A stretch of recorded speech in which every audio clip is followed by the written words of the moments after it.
And the mic is hot. Hello. This is a video talking about 9-45. That music is too loud. That is, we're turning that down. 9-45, Roach Emperor, 2 stars only. How did I do that? It was really easy, actually. Oh, I'm on board, okay, I just kind of used identities that benefit from having multiple slots. I really don't quite understand. Like, once you figure out the gimmick of don't let Virgilius clash the green coins, don't let him touch the green, you're kind of set. Like, it really doesn't matter because you just have so much health to work with. You can see, I lost a lot of clashes. I took a total of like 10,000 damage at the end there. But, I mean, when I gain 600 fucking shield a turn, that doesn't matter. And I have 3 extra health bar from K-Corp amples. Does it matter at that point? It really doesn't. I just have so much health to work with. I am working on Lucio and Valencina's fight, and I've beaten it. I just need to record it. It's significantly harder, primarily because we start at 0 SP instead of 30, and also they don't gain 10 clash power down for being at low SP, but also because in the fight, losing a clash can be a good thing. It really doesn't matter if you lose or win a clash for most of the fight, because if you lose a clash, that just means it's going to be easier to win a clash next turn. Like, simple as is.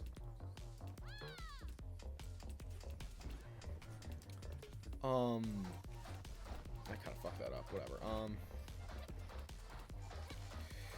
What else do I have to know about this stage? I'm a little, I hope this one does well. I'm not entirely sure if it will. But, like, it's a pretty good fight. I don't think it's all that great. I just wanted to put something out because, I mean, Sancho did very well indeed. You know what, let's pull out Gregor Sancho.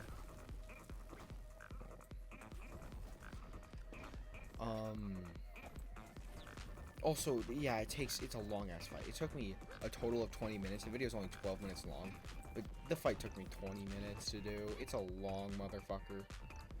Not the biggest fan of how just goddamn long it takes. Thank God for Virgilius existing and just dealing that damage out. Are we losing? Whatever. That's really all I have to say about the stage. I feel like I had more to say. Right, just how much damage fucking multi-crack does? Holy shit. He really does hit like a truck. Like, those numbers, if you feed him enough charge, those are some pretty big numbers. Of course, they're not like, oh, I'm a 3-star, I'm doing 3-star damage. Well, like, what, 13, 19, 20 something for his skill 3? I forget. His skill 3 is weird, because I very rarely see it at full conditions, because gaining up all that charge, I did not see those. Whatever. Gaining all of that is, I find it, you know, it's pretty difficult for most fights, because most fights don't last 16 goddamn turns and have 3 skill slots on multi-crack e-play. But, whatever.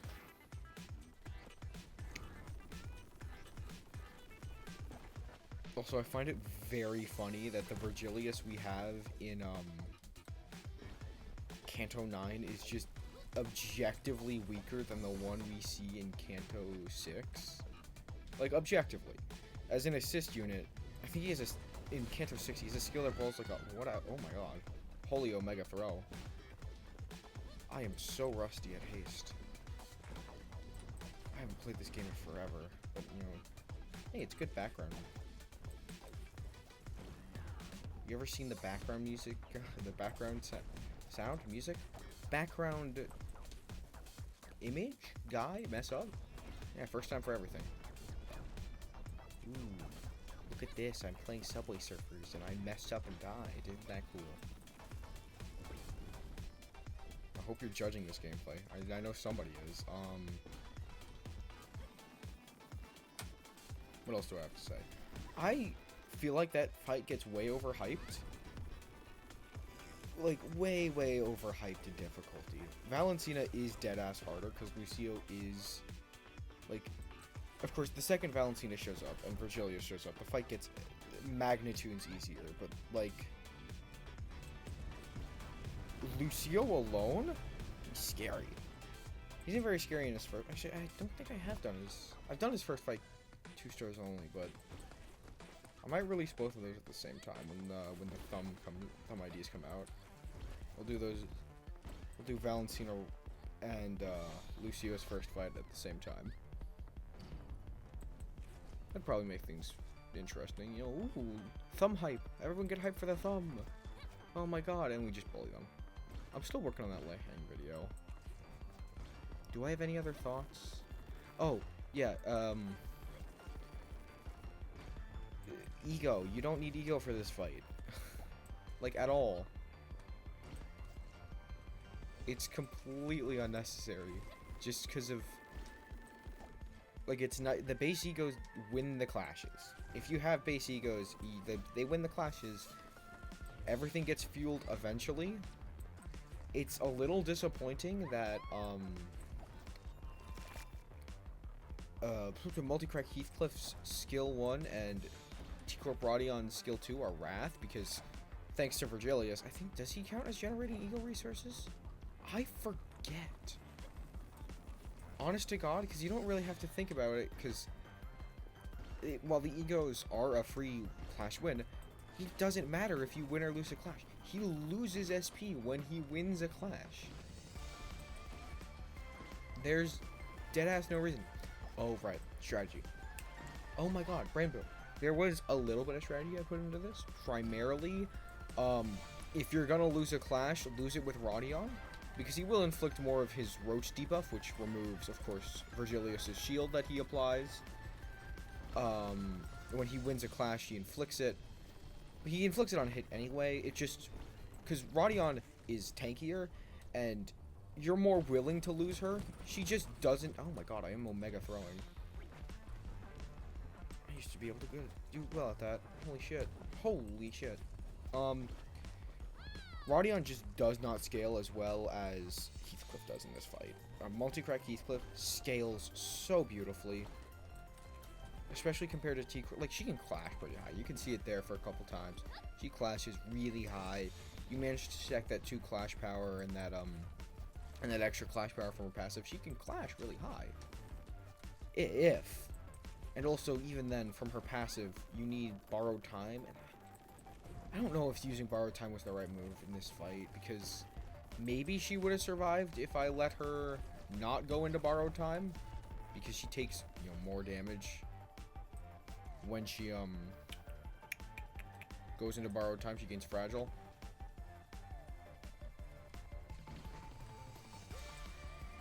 But she also does take less damage. No, it's just, that's just targets with time moratorium she takes less damage from, which don't inflict time moratorium in that fight ever.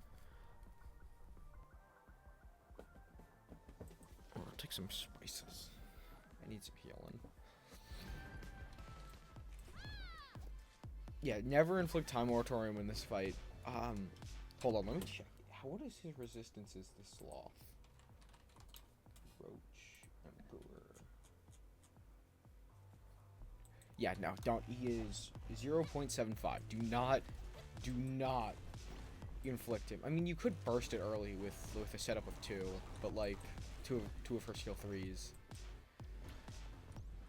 But it's just reducing damage. You're losing damage, and you don't want to lose damage in this fight. The goal is for Virgilius to deal a lot of damage. Also, his clashable guard, Roach Emperors, it doesn't have a Sin Affinity, which I find interesting. I don't think, like, but outside of Kanto 1, I know there's a couple guards in Kanto 1 that don't have a Sin Affinity. Kanto 1 and 2, probably. The early Kantos. Maybe even 3, because that's before Uptie 5. Or Uptie 5? Uptie 4. When we got Sin Affinity guards. But, like, Why does Roach Emperor not have a Sin Affinity to his card? I know there's literally no reason for it. It does absolutely nothing to have him have a Sin Affinity for it. But I want to know. Like, you could make it, like, anything.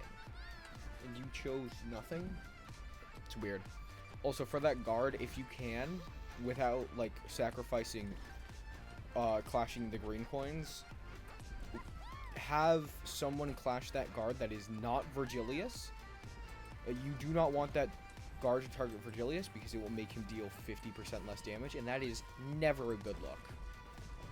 You can take a hit more than taking a unopposed hit is more worth it than Virgilius dealing 50% less damage, because, I mean, what are you doing? The Rodion and Heathcliff might as well be, like, throwing pebbles at a tank. You just let Virgilius do all the damage. You saw it at the end. I did, like, 700 damage total. It was not a lot. It was not a good look. Virgilius is the source of the damage. And if that's produced, you spend more time in the fight, and you can't really spend that long in this fight. But even then, that's unnecessary optimization, because, you know, at a certain point, you just don't die. Again, as long as you make sure that multi-crack Heathcliff doesn't die. If he dies, you're kind of shit out of luck. But once he starts panicking, you can win every clash, gain up SP. Like, it's not that bad. Alright, I think that's all I have to say about this fight. I'm gonna wrap up this level. You can watch me play Haste for this last little bit, and then be on your way. I did say it was a very off-topic ramble, just yapping at a wall, so... You know, I hope you weren't expecting, like, in-depth analysis of the fight, because it's not a very hard fight. Honest to God. It's not me, like, flexing. Ah, ha, ha, ha. It's not a very hard fight. I did it with 2 stars only really easily. No, no, no. I'll be a prick about that with Lei Hang, and, when I get to it, Rien, which I gotta record. God, I hate that fight for RNG purposes. It's so fucking RNG. But, yeah. Maybe I should put in haste. I don't know if haste music fits with... I could have fit that in my all EX clears of 7.5.